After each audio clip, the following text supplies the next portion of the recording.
Alors aujourd'hui, je vais vous parler de cette machine, ma première Dego Rabo.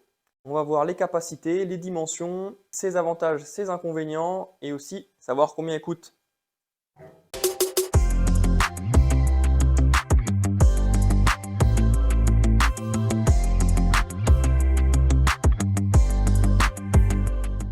Alors on va commencer déjà par les dimensions générales pour savoir un petit peu la taille qui est faite, pour savoir si vous pouvez la mettre dans votre atelier parce que c'est quand même une grosse machine malgré tout et on ne peut pas la mettre où on veut.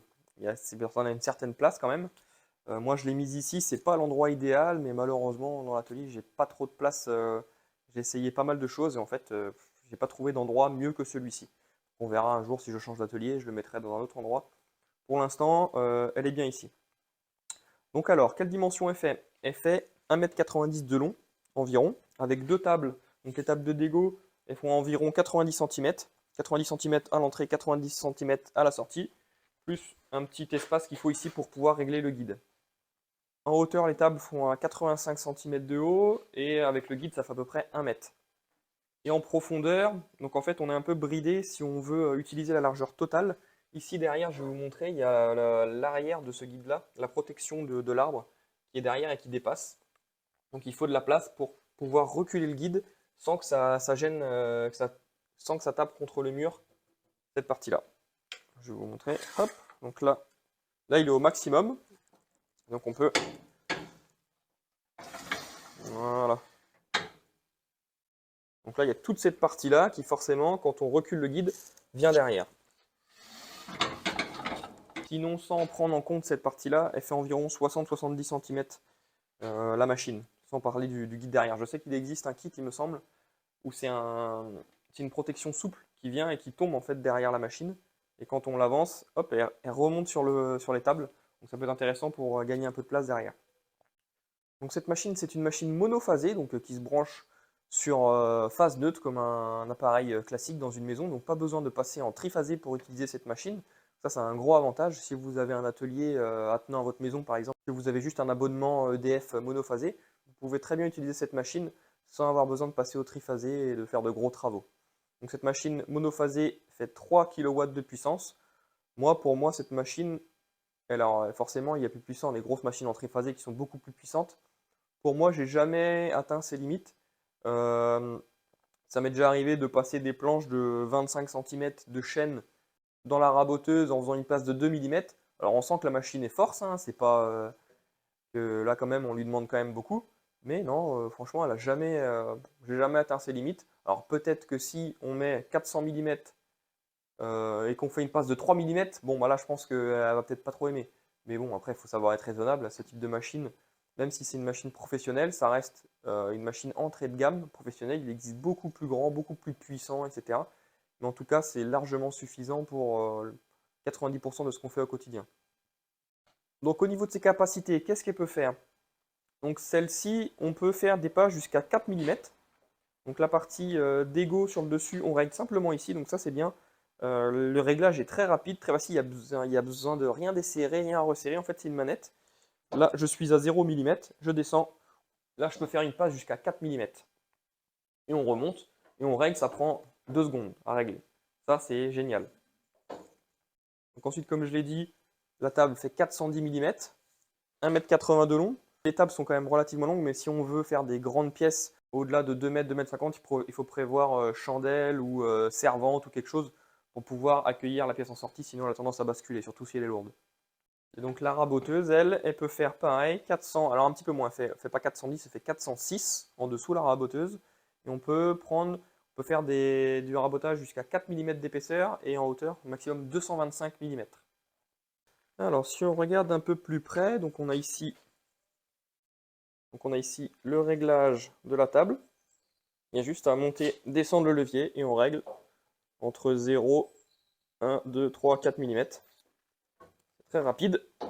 Voilà, on a ici, je vais vous montrer après les manettes pour relever les tables et utiliser la fonction raboteuse. Marche, arrêt. Ici, on a un coupe-circuit. Ici, le guide. Donc il suffit pour le régler de desserrer ici, desserrer là. On avance la protection. Et ensuite, on a juste à tirer à une main, il vient très bien. Et voilà. On règle ici. Inclinaison, il y a juste à desserrer. Enfin, une main, c'est pas pratique. Hop, on desserre. Hop, on incline. On remet. Les butées sont réglées 0,45. Pas besoin de se poser de questions. Donc la protection, il y a juste à la glisser. On peut la serrer ici. Régler la hauteur. Là, on peut monter et descendre. On peut même, si elle nous gêne, la basculer. On a juste à faire ça. Hop. Et voilà, elle ne nous gêne plus.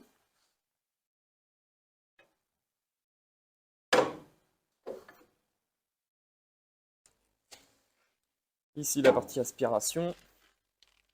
Et ici, on a un débrayage des arbres d'entraînement pour la raboteuse quand on utilise la dégauchisseuse. Donc là, je vais vous montrer comment on passe de dégauchisseuse à raboteuse. C'est très rapide. On a deux manettes ici. On a juste à les débloquer et on lève. Super. Il y a deux ressorts en fait qui aident. Et du coup, on a vraiment très peu de poids à manipuler. Ici, il y a un petit loquet de sécuriser pour pas que ça bascule tout seul. Donc là, on peut plus les basculer. Si on veut les rebasculer, il faut lever le petit loquet et basculer. Et pareil, en fait, il y a les ressorts qui nous aident, qui nous accompagnent. Il n'y a vraiment quasiment pas de poids en fait. Tac, voilà. Et tac, on verrouille. Nickel. Donc ici, on voit l'arbre. Donc c'est un arbre hélicoïdal à plaquettes. Donc contrairement aux arbres, on va dire classiques, qui ont juste 3-4 fers sur toute la longueur comme ça. Moi, enfin, je sais pas, j'ai pas le compte exact. Sûrement plus de 100 plaquettes. Et donc du coup, ça a plusieurs avantages, ça. C'est que déjà, c'est ultra silencieux. Quand on l'allume, contrairement à une machine avec des fers classiques, on va dire, c'est beaucoup plus silencieux, on l'entend presque pas. Enfin, elle fait du bruit, mais beaucoup moins qu'une machine traditionnelle.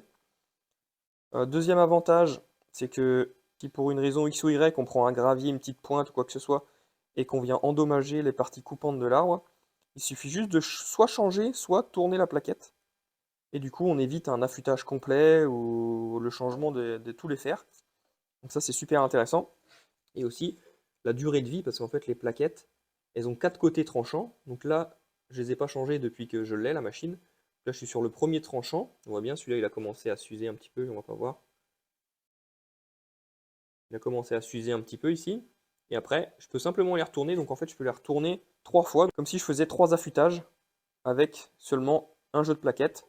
Et après, quand les 4 côtés tranchants sont usés, là, il faut changer toutes les plaquettes. Et puis après, on repart sur du neuf. Donc là, normalement, la durée de vie, je ne sais pas encore. A priori, c'est relativement long. Donc je verrai à l'usage, mais pour l'instant, j'ai pas encore eu besoin de les tourner, donc c'est plutôt cool. Et n'oublie pas de t'abonner si tu veux voir la prochaine vidéo où je vais parler de cette machine, mon premier combiné 2PC, sur lequel je reviendrai en détail, comme la Dego Rabo, sur tous ses avantages, ses inconvénients, ce qu'elle offre, ses capacités et surtout combien ça peut coûter une machine comme ça. Donc là, on est en mode raboteuse. Donc on retrouve la table ici, capacité 406 comme je l'ai dit, le réglage là, le verrouillage en position, l'embrayage et débrayage des arbres entraîneurs ici et ici. Donc voilà. Et là, donc rien de spécial, hein. On règle la hauteur. Donc là, ici, je vous en parlerai un petit peu plus tard, mais ça d'origine, il n'y a pas. Ça, c'est un vernier qui permet de régler précisément la hauteur au dixième de millimètre. D'origine, il n'y en a pas. Il y a ce système-là qui est très basique et qui est très peu précis. Franchement, j'ai très rapidement acheté cet accessoire. Donc voilà, j'ai fait un petit peu le tour sur tout les capacités qu'elle a, ce qu'elle offre. Maintenant, je vais revenir un petit peu sur les accessoires qui sont indispensables ou non, mais qui peuvent être intéressants quand on achète ce type de machine. J'en ai acheté certains et je vais sûrement en acheter d'autres par la suite. Donc déjà, premièrement, comme je vous ai montré, c'est le vernier de réglage de la raboteuse.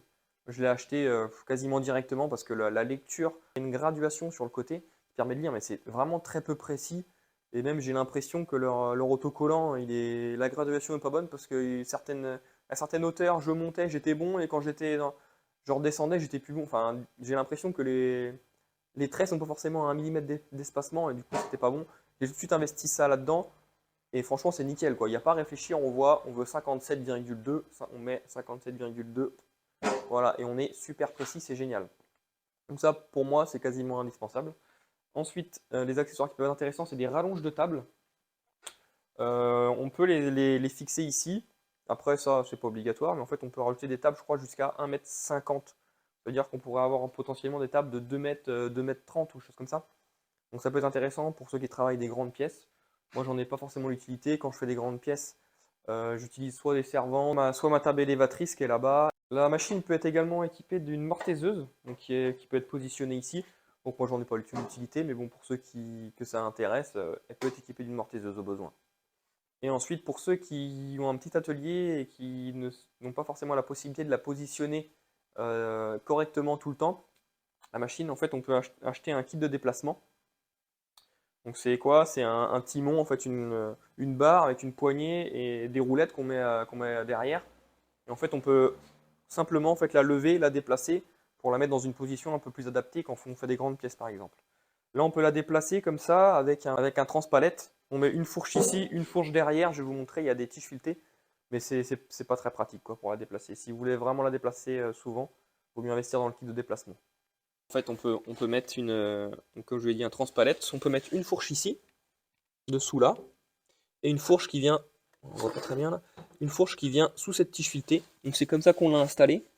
Donc ça fonctionne bien, mais bon, pour la déplacer régulièrement, c'est pas adapté. C'est vraiment pour la déplacer à l'occasion, pour l'installer ou pour la déménager, c'est suffisant. Si vous voulez vraiment la déplacer régulièrement, il vaut mieux investir dans un kit de déplacement. Niveau entretien, rien de bien méchant sur cette machine, il n'y a quasiment rien à faire, à part nettoyage de temps en temps des tables, table d'égo, table raboteuse.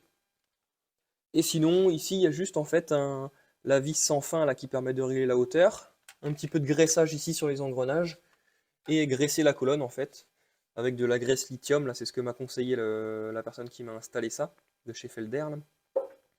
Et donc du coup, voilà, je veux ça de temps en temps, une fois par mois, je la nettoie, et puis je la graisse, et puis c'est tout. Il y a vraiment pas beaucoup d'entretien sur cette machine-là. Donc cette machine, c'est la Hammer A341. Il faut savoir que la marque Hammer, ça appartient au groupe Felder. Felder qui n'est pas présenté, qui est relativement connu dans le monde du bois. Et donc en fait, ces machines-là, il faut savoir que Hammer, on va dire, c'est la partie entrée de gamme de chez Felder. Tout simplement quoi? C'est les machines, en gros, le commercial, quand il m'a présenté la gamme, c'est ce qu'il m'a expliqué. En fait, la gamme Hammer, c'est quoi? C'est quasiment en fait la gamme Felder d'il y a, je sais pas, quelques années, 10 ans. C'est-à-dire qu'on a la qualité Felder, sauf qu'on n'a pas toutes les technologies. En gros, la partie Felder, elle amène vraiment tout ce qui est technologie, les réglages numériques, les motorisations des axes, etc.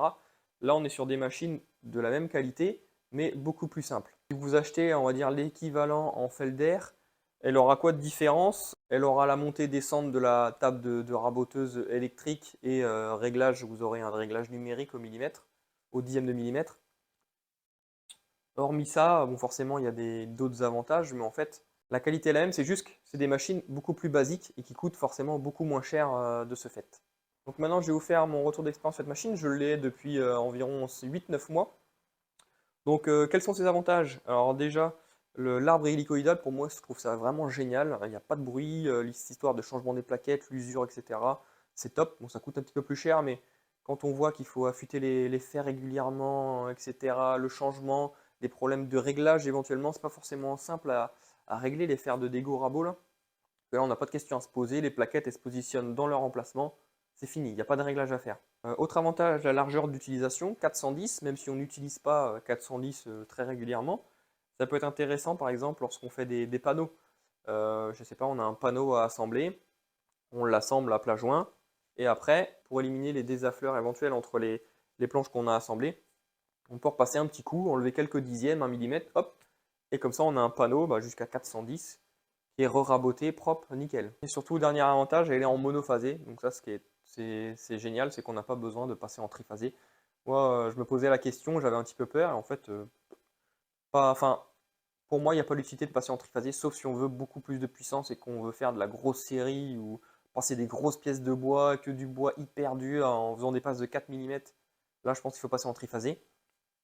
Quand on a une utilisation, on va dire, classique, c'est suffisant. Il faut juste prévoir un disjoncteur 16 ampères courbe D pour être sûr. Parce que si on prend un disjoncteur classique et un courbe C, qu'on a un petit peu partout dans notre maison, on pourrait avoir des risques de déclenchement intempestif parce que quand on allume la machine, il y a un appel de courant assez important et avec un courbe C, donc je ne vais pas revenir en détail dans les ce que c'est un courbe C, courbe D, bref, les courbes D sont plus adaptées au démarrage moteur et avec ce type de machine, quand on l'allume, on peut avoir un pic d'intensité qui ferait disjoncter le disjoncteur courbe C. Alors une fois que la machine est démarrée, c'est bon, ça pose plus de problème, mais c'est vraiment au démarrage, au pic d'intensité, ça pourrait poser problème, donc il faut prévoir un disjoncteur courbe D 16 ampères. Au niveau des inconvénients, pas grand chose à lui reprocher, hormis comme je l'ai dit tout à l'heure, le réglage de hauteur de la table de raboteuse qui est vraiment pas pratique, mais qui peut être facilement rectifié grâce à ce vernier là qu'on peut ajouter, qu'on peut acheter en plus. Autre inconvénient, mais bon voilà, après de toute façon on ne peut pas avoir des tables infiniment grandes, c'est la longueur des tables, c'est vrai qu'un petit peu plus grande ça aurait été mieux, mais bon après. De toute façon, on pourrait avoir des tables de 3 mètres que ce serait pas assez long parce qu'on ferait des pièces de 5 mètres et bon voilà. Ça peut être résolu assez facilement en rajoutant des rallonges de table ou comme je l'ai dit, des servantes, entrée-sortie, des tables ou choses comme ça. Donc maintenant, on va parler, ce qui intéresse pas mal de monde, je pense, c'est l'argent. Combien ça coûte une machine comme celle-ci. Donc je vais vous dire un petit peu, moi, combien je l'ai payé. Donc en fait, ça dépend un petit peu parce que on peut avoir de la machine, il existe plein d'accessoires, comme je dis, l'arbre hélicoïdal, le vernier, les rallonges de table, etc. Donc si on prend la machine basique, catalogue, et qu'on ça fait livrer, ou alors qu'on lui ajoute des accessoires et qu'on la fait installer par un installateur agréé, etc. Voilà, on n'aura pas le même prix, mais bon, je vais vous donner à peu près un ordre de grandeur. Donc la Dego Rabo, elle, seule, est autour des 4000, 4200 euros hors taxe. Je parle tout le temps hors taxe, moi, parce que je suis, en tant que professionnel, j'ai acheté cette machine hors taxe. Donc les accessoires avec le manchon, le bout de tuyau qui va bien pour l'aspiration, le petit kit d'entretien, que j'ai ici pour l'arbre hélicoïdal qui me permet de nettoyer avec le tournevis dynamométrique pour les changer, quelques plaquettes de rechange en cas de problème et le produit de nettoyage. Voilà, il faut compter pour tout ça, tout ce qui est un petit accessoire, on va dire autour dans les 300 euros. Et après, le transport et l'installation, donc il y a la livraison, et après, vous pouvez prendre ou pas l'installation par une personne de chez Felder qui viendra vous la poser, l'installer, la régler parfaitement, etc. Donc moi, je vous conseille plutôt la prendre quand même. La personne est habituée à faire ça, après ça toute l'année, fait que ça. Et elle a mis, pour cette machine-là, alors je ne sais plus exactement combien de temps, mais il a passé au moins une journée à tout régler, l'assembler, la régler, la vérifier. Il a des appareils de mesure qui sont au centième de millimètre. Donc voilà, moi je vous conseille de prendre cette installation, mais après vous faites ce que vous voulez. Donc là, avec le transport et l'installation, il faut compter environ 800 euros. Donc voilà, une machine comme ça, on va dire, équipée comme celle-ci, livrée, installée, réglée, il faut compter autour des 5-6 000 euros hors taxe. Donc voilà, pour ceux que ça intéresse, vous avez un ordre de prix pour cette machine. Donc voilà, j'espère que cette présentation de machine vous a intéressé. Abonnez-vous si vous voulez voir la présentation de la B3 Perform, le combiné tout PC que j'ai acheté en même temps que cette machine. Pareil, je reviendrai sur ses avantages, ses inconvénients, le prix, les accessoires qu'elle offre, etc. Donc abonnez-vous. Si ça vous a plu, un petit pouce, un petit commentaire. Si vous avez des questions, n'hésitez pas. Allez, à plus!